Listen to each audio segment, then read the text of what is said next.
Bonjour, je m'appelle Esther, j'ai 28 ans et j'habite à Ougarden, donc c'est une ville entre Louvain et Liège.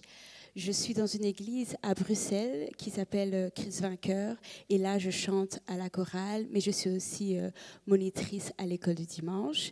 Je travaille dans le secteur financier et j'ai deux grandes sœurs, j'ai un petit frère. Bon, je dis petit, mais il a 21 ans, donc il n'est pas si petit que ça. Et oui, j'aime beaucoup lire, écrire aussi, mais je pense que je préfère lire qu'écrire.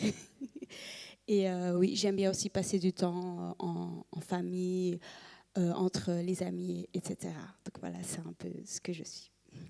Très bien, très bien. Je note. Alors, je note aussi que tu as dit que tu faisais partie, voilà, d'une église. Tu as une église locale. Donc, enfant de Dieu.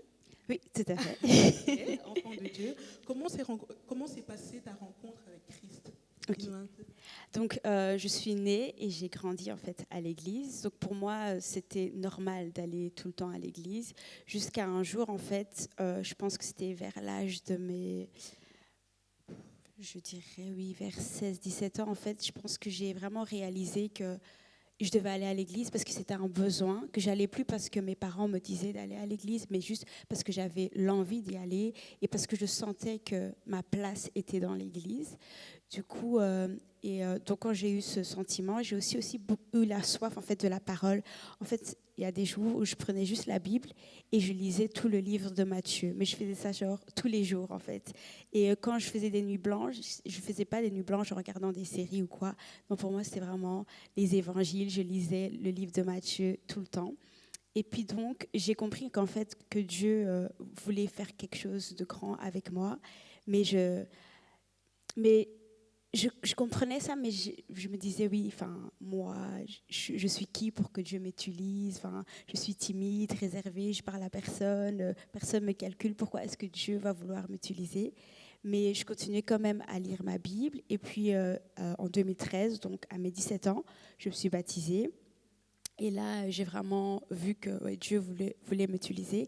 Mais quand je me suis baptisée, en fait, j'avais accepté que j'appartenais à Christ, mais je n'avais pas encore accepté mon identité en Christ. En fait, je vivais juste en tant qu'enfant de Dieu. Oui, je suis baptisée, mais je n'avais pas encore eu cette transformation par Christ réellement. Et du coup, toutes ces années, je vivais. Et pour moi, je pouvais juste venir à l'église. Je dis que oui, ok, je suis baptisée, je sers à l'église, parce que là, j'étais juste à la chorale, donc je chantais. Et oui, c'était tout. Enfin, il n'y a rien d'extraordinaire. Pour moi, c'était ça. Mais Dieu, en fait, avait un plan beaucoup plus profond pour moi. Et ça, je ne le réalisais pas encore. Et puis, vers la fin 2019, comme ça, euh, j'ai vécu en fait des mois où ça n'allait plus. J'arrivais plus à prier, j'arrivais plus à méditer. Je sentais un vide. C'est comme si Dieu m'avait abandonnée. J'étais vraiment seule au monde. Et j'étais donc à chaque fois triste et je me disais, mais comment ça se fait que, enfin, Dieu, moi je t'aime toujours, rien n'a changé. Je veux prier, je veux méditer, mais ça passe pas, il y a un vide. Et puis, bon, on arrive en 2020 et là, il y a eu le confinement. Il y a un ami qui m'a donné un livre et c'est le livre qui s'appelle Guérir les blessures de l'âme, je pense, de Joyce Meyer. Et c'est en lisant en fait ce livre que j'ai réalisé que j'avais encore des blessures, que j'avais des traumas, que je devais faire en fait un travail en moi pour en fait guérir complètement et accepter la réelle identité de Dieu pour moi, tu vois. Parce que moi, je me voyais encore comme la fille timide, réservée, mais Dieu me voyait en fait comme cette grande femme qui va parler, qui va donner, annoncer la parole, qui va enseigner en fait. Et donc, pendant tout le processus donc, du confinement, Dieu m'a brisé, il m'a taillé, il m'a formé, il m'a vraiment enlevé en fait toute cette mauvaise ces mauvaises idées que j'avais par rapport à moi, tous ces traumas, ces blessures que j'avais, il les a tous guéris après. Là, il m'a dit, c'est bon, maintenant, accepte ton identité et regarde-toi comme moi je te vois. Avant, tu te voyais comme une petite fille qui était timide, réservée, mais maintenant, regarde-toi comme la femme forte, celle qui ose parler, celle qui ose annoncer la parole, en fait, à tout le monde. Et donc, j'aime dire que je me suis baptisée en 2013, mais que j'ai renouvelé ma relation avec Dieu en 2020. Donc, voilà. C'est un beau parcours. Mais avant de revenir sur la période Covid, avant de revenir à ça, tu as dit quelque chose, tu disais, voilà, j'avais cette conviction, je savais que Dieu voulait faire quelque chose de grand avec moi. Comment cette conviction t'est montée, enfin, comment c'est arrivé à tes pensées? Est-ce que voilà, c'est quelqu'un qui te l'a dit, que ce soit dans un contexte de l'église, dans la sphère familiale? Est-ce que tes parents, je ne sais pas, autour de toi, on t'a dit, voilà, Dieu veut faire quelque chose avec toi, ou toi-même, tu as eu cette conviction en toi? Comment c'est arrivé? En fait, j'avais eu cette conviction comme quand je lisais la Bible. Je ne sais pas pourquoi, mais ça me nourrissait vraiment. Et j'avais à chaque fois soif. Je voulais toujours plus de la parole, plus de la parole. Et aussi à l'église, on me disait, oui, je te vois, tu seras une grande dame. Je croyais, mais enfin, ce n'était pas la réalité, quoi. On me disait, oui, tu serais une grande dame. Et je dis, mais enfin, déjà, j'ose même pas te parler. Tu me dis que je vais être une grande dame. C'est pas la réalité. Mais juste, en fait, quand je me retrouvais seule dans ma chambre, en train de lire la parole et en train de prier, j'avais vraiment cette conviction de Dieu qui me disait, non, t'inquiète, un jour, tu verras ce que les gens disent, en fait, de toi. Et voilà. Très bien, merci. Merci pour cet éclaircissement. Donc arrive le confinement. Donc il y a eu voilà, renouveau, les renouvellements de vœux, on va dire ça comme ça. Tu fais face à tes blessures, tu fais face voilà, à tes couacs internes, on va dire ça comme ça. Comment ça se passe réellement? Donc tu dis, voilà, j'ai traversé, voilà, tu as traversé des moments difficiles, mais est-ce que dans ces moments-là, tu étais seule ou tu as pu te retourner vers quelqu'un et voilà, dire, voilà ce que je traverse? Est-ce que tu as pu le montrer à quelqu'un? Est-ce que ça se voyait? Est-ce que tu le disais? Parce que bon, en période de confinement, Non. Ouais. comment ça s'est passé? Non, en fait, ça se voyait pas et j'en parlais pas. Pourquoi? Parce que j'étais vraiment dans un processus de guérison. Donc c'est comme si en fait Dieu m'a montré toutes les blessures que j'avais et en une fois la guérison s'est déclenchée. Donc je suis pas restée vraiment tout le confinement en dépression, non, mais c'est vraiment pendant tout le confinement j'étais en train de travailler sur moi et en lisant tout le temps la Bible, priant, c'est là vraiment que je puisais mes forces et qu'on ne voyait pas que j'étais mal, parce que je ne pense pas que j'étais mal en fait. C'est que j'étais vraiment en reconstruction pour aller encore mieux. Donc voilà. Très bien, très bien. J'aime beaucoup. J'aime beaucoup. Donc on continue. Est-ce que vous voulez qu'on continue? Ok, très bien. Alors, Esther, dans tout ça, moi j'ai vu ta page Balbekit et on discerne pas tout ça de toi, tout ce que tu viens de raconter là, non je ne sais pas si certains connaissent Balbekit, sa page. Certains disent oui, certains disent non. Vous aurez l'occasion de l'approcher donc à la fin, elle a ces ouvrages-là, elle va vous les montrer. Mais dans tout ça, Balbekit, ça arrive comment? Tu traverses tout ça et puis un bonjour, Balbekit. Dis-nous tout. Donc c'est encore pendant la période de confinement. On était tous à la maison. Et je voyais des gens se lancer sur les réseaux. Donc les gens, ils ouvraient des chaînes YouTube, ils étaient sur Instagram. Et moi, j'étais confinée donc avec ma sœur et mon frère et mes parents. Et ma sœur, elle est conseillère en images, donc elle avait commencé sa page d'Instagram. Mon frère, il est ingénieur de son et beatmaker. Il faisait ses beats qu'il mettait sur Instagram. Et donc je les voyais et puis je me dis, bon, ok, et moi? Et moi, je fais quoi? Et donc moi, pour moi, déjà, je me disais que j'avais aucun talent, que je savais rien faire. Du coup, enfin, je les regardais, je les encourageais, mais moi, il n'y avait rien. Et puis donc, et comme on était en confinement, donc c'est-à-dire que les églises étaient fermées, je disais à Dieu, mais comment est-ce que tu veux que je partage ta parole? De quelle manière est-ce que tu veux que je partage ta parole vu qu'on est tous à la maison? Et bien que je n'étais pas encore monitrice, j'avais ce fardeau en fait pour les enfants. Je me dis, mais les enfants, ils sont à la maison. Nous, les adultes, on a nos programmes de prière, programmes de partage biblique, mais les enfants, quand l'église est ouverte, ils vont à l'école de dimanche, que les dimanches, mais la semaine, ils n'ont rien. Donc, comment est-ce qu'ils vont recevoir la parole? Comment est-ce qu'ils vont être enseignés? Et ce soir-là, j'étais dans mon lit et Dieu me montre en fait une Bible que j'avais quand j'étais petite. Et c'est une Bible avec des images. Et j'ai eu donc l'idée d'utiliser cette Bible et juste faire des vidéos où je lis cette Bible. Donc le lendemain, je me réveille toute contente, je filme ma vidéo où je lis l'histoire. Et puis Dieu me dit oui, poste maintenant sur YouTube. J'ai dit non. J'ai dit non. J'ai dit non parce que en fait pour moi c'était bien si je le gardais pour moi, mais mettre ça sur YouTube, que tout le monde le voit, c'est non. Surtout que en fait, tout le monde se lançait dans tout ce qui est make-up, outfit, etc. Et puis moi, une jeune de 25 ans qui va poster des vidéos sur les enfants sur YouTube, on va dire ouais, ça va. Et donc j'ai dit non. Mais en fait, c'est pas parce que c'est un truc que tout le monde fait, que c'est aussi pour toi, tu vois. Des fois, il faut pas, comme la Bible dit, ne vous conformez pas en fait. Si c'est pas la volonté de Dieu, ben c'est pas pour toi. Fais ce qui est bon, ce qui est agréable et ce que Dieu te demande. Donc pendant beaucoup de temps, je me suis dit non, je vais pas faire. Et je filmais à chaque fois. Je filmais des vidéos, j'étais contente du résultat, mais pour le poster, jamais. Et puis, et puis un jour, je priais et puis je pense que j'avais demandé quelque chose à Dieu et Dieu m'a fait comprendre en fait comment est-ce que toi tu me demandes quelque chose et tu t'attends à ce que je te donne alors que moi je t'ai demandé, ça fait des mois que je te demande de faire un truc et tu le fais pas. Et c'est là que je me suis dit, ah ouais.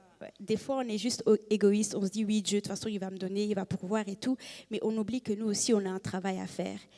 Et du coup, j'ai posté ma première vidéo en septembre 2020. Alors? Et donc, quand j'ai posté, j'ai posé mon téléphone, je suis partie dormir. Parce que je me suis dit, non. Enfin, en fait, je me disais, mais qu'est-ce que les gens vont dire, tu vois? Qu'est-ce que les gens vont dire? Est-ce qu'ils vont comprendre et tout? Mais j'ai quand même eu des commentaires assez positifs qui m'ont assez encouragée.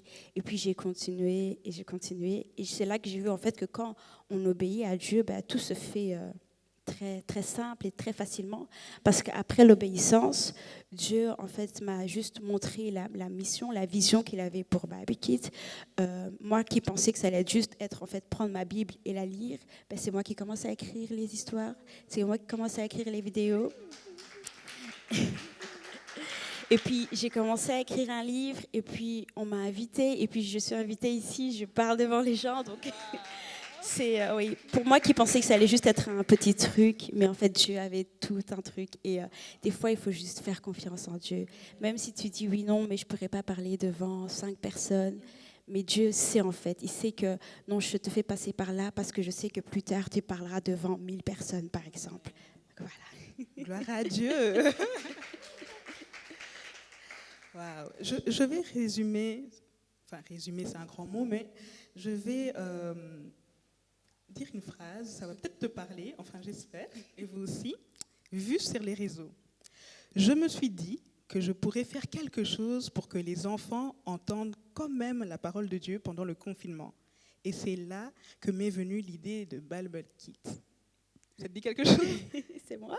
Ah, quand même. Donc ça sort bien de toi, je Oui. suis soulagée. Parce Oui, qu'on tout ne à sait fait. jamais sur quoi on peut tomber sur les réseaux, les gens écrivent, on ne sait pas vraiment si c'est eux ou pas. Non, c'est moi. Oui, c'est vraiment moi. Là, c'est toi. Et tout à l'heure, tu disais, voilà, tu as eu, après avoir posté ta vidéo, donc tu as eu des commentaires positifs, donc tu avais des luttes internes, tu as eu, des luttes internes. Qu'est-ce qui t'a aidé à surmonter ça? C'est vrai que tu as eu des commentaires positifs après, mais est-ce que c'est suffisant pour tenir sur la durée? Est-ce que c'est suffisant, les commentaires positifs? Non, à un moment donné, je regardais même plus les commentaires parce que si je commence à me baser sur les commentaires, le jour où j'aurai un commentaire négatif, je vais me dire ah c'est bon, je fais plus.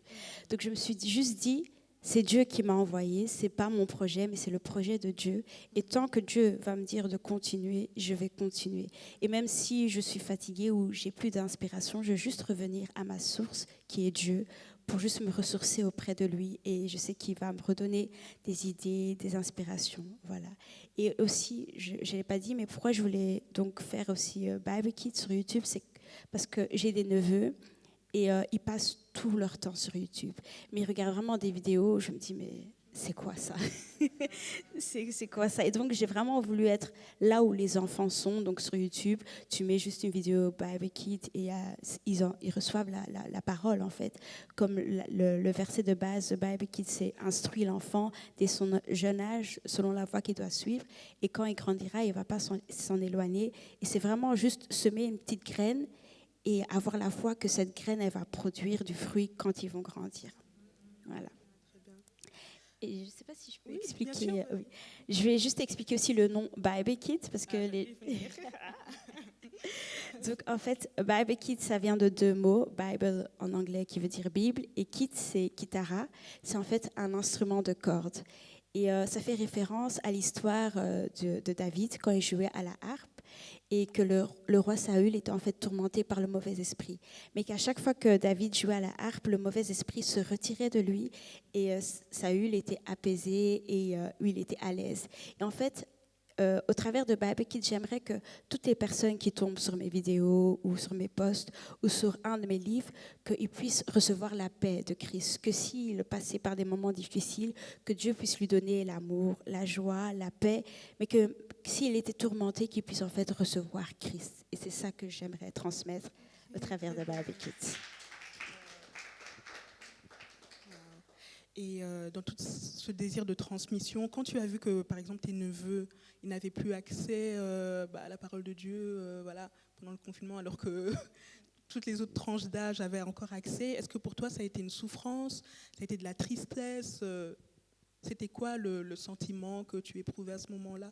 Je trouvais ça triste en fait, parce que je me suis dit, donc nous les adultes, on a nos temps de prière, enseignement et tout, mais les enfants, ils sont privés en fait de la vérité. Alors que Jésus lui-même a dit, laissez venir à moi les petits enfants.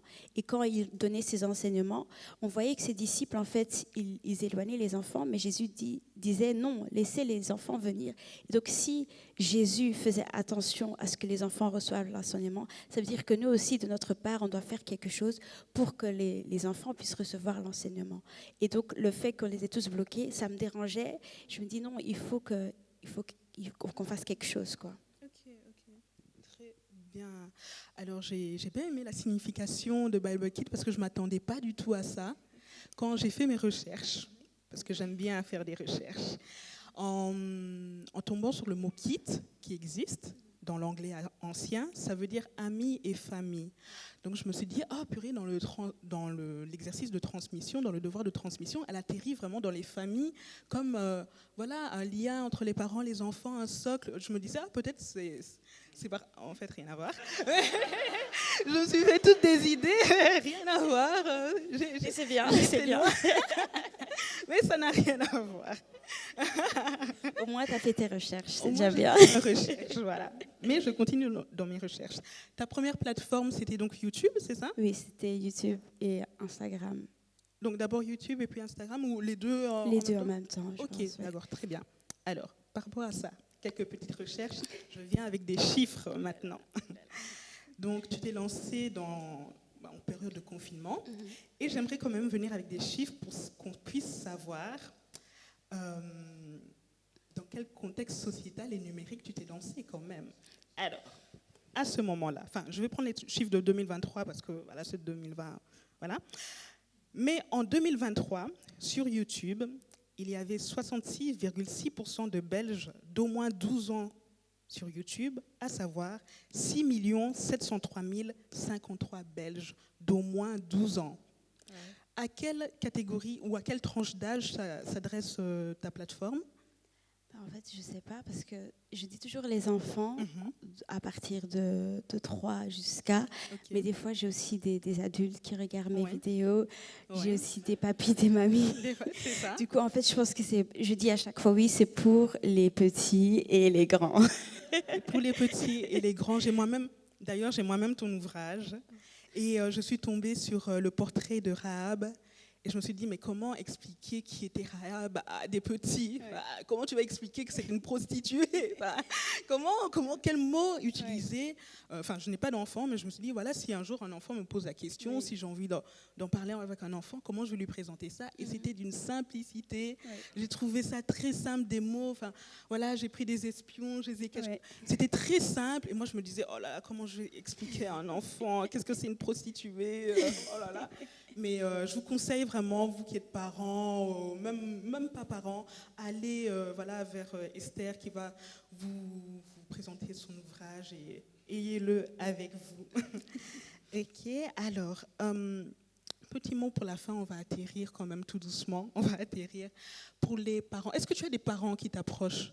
peut-être. Oui, Est-ce que tu as des parents qui oui, t'approchent, qui ont l'ouvrage et voilà, oui, qui comment ça disent se vraiment. passe avec En fait, il y a beaucoup de parents qui, comme toi, ne savent pas comment expliquer Mhm. l'histoire d'un personnage de la Bible. Et juste avec ce livre, en fait, vu qu'il y a 19 personnages, ben, ils arrivent quand même à donc, mettre le portrait de la personne et aussi, au travers des histoires, un peu donner des exemples de la vie quotidienne, tu vois. Par exemple, Rahab qui a fait une bonne action, comment est-ce que je peux faire une bonne action dans la vie quotidienne? Donc c'est vraiment les parents qui cherchent en fait comment allier la Bible et la vie quotidienne. Ok, Ouais. ok, très bien, très bien.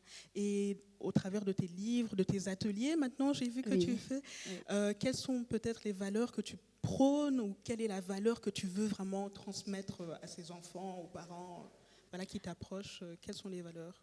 Donc moi, au travers des ateliers, en fait, c'est vraiment créer cet espace où on peut partager la parole, parler de la parole en étant libre, tu vois. Parce Ok. qu'à l'école, on reçoit différents enseignements, etc. Et des fois, on n'a pas l'enseignement biblique, tout simplement. On ne sait pas qu'on peut parler de Jésus à l'école, mais juste au travers en fait de ces ateliers, on se retrouve entre chrétiens, entre personnes qui partagent la même foi que nous. Et on peut parler de ce que Jésus a fait. Par exemple, si maman était malade, ah, Jésus a guéri maman la dernière fois. Oh, Jésus a fait ceci. Oh, grâce à Jésus, j'ai réussi ça. En fait, juste partager des témoignages de la vie quotidienne en mettant Jésus au centre. Et c'est ça que je transmets durant les ateliers. Ok, très bien. Un espace de confiance, donc. Voilà. Voilà. Un petit mot de la fin avant de nous quitter. Quelque chose que tu n'as pas dit, que tu voudrais dire, un encouragement, peu importe. Okay. Que veux-tu ajouter? Le thème de cette conférence, c'est Manifeste ton royaume, le royaume, pardon.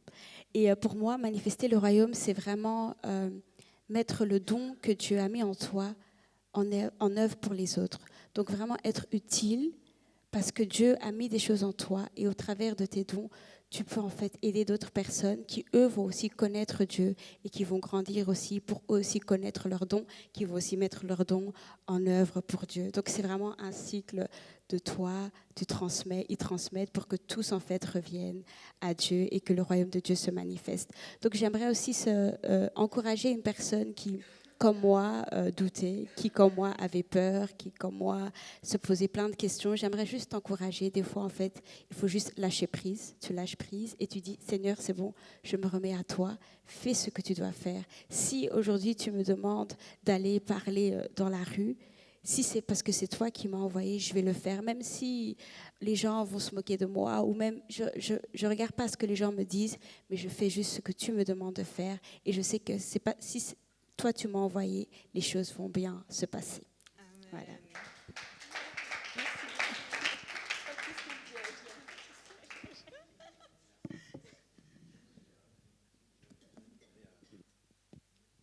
Amen. J'aimerais demander, on va aussi prier pour elle. J'aime bien qu'on puisse prier, bénir. Je vais peut-être demander à Cédric. Cédric, est-ce que tu peux venir, Cédric Placentino? Oui. Que tu viennes prier. On va prier pour Esther, pour que le Seigneur la bénisse dans ce domaine de l'éducation, qui n'est pas facile, comme elle a dit.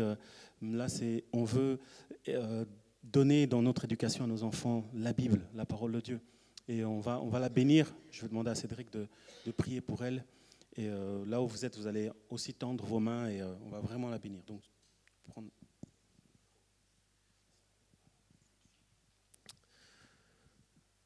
Seigneur Jésus, merci pour notre sœur, pour le travail que tu lui as donné de faire, pour les capacités que tu lui as données et pour les avoir révélées, mises à jour, afin qu'elle puisse entrer dans l'appel, dans la raison pour laquelle tu l'as créée. Et je te prie, Seigneur, que son œuvre puisse atteindre énormément d'enfants, ici en Belgique, dans la francophonie, en Europe, en Afrique. Seigneur, et aussi côté néerlandophone, puisque son livre a aussi été traduit. Je te prie que ça puisse même être traduit dans beaucoup d'autres langues. Merci, Seigneur, pour ce ministère important que tu lui as donné. On te prie, Seigneur, que nos enfants, effectivement, puissent être éduqués dans ta parole, comme tu nous le demandes de faire. Et merci pour ces ressources que tu nous envoies. Je te prie de bénir Esther, de bénir sa famille, et que tu la gardes et continues à développer en elle ses dons que tu lui as données, qu'elle puisse les développer, qu'elle puisse œuvrer et aller encore plus loin dans cette œuvre que tu lui as donné de faire. Je te demande tout ça dans le nom de Jésus. Amen.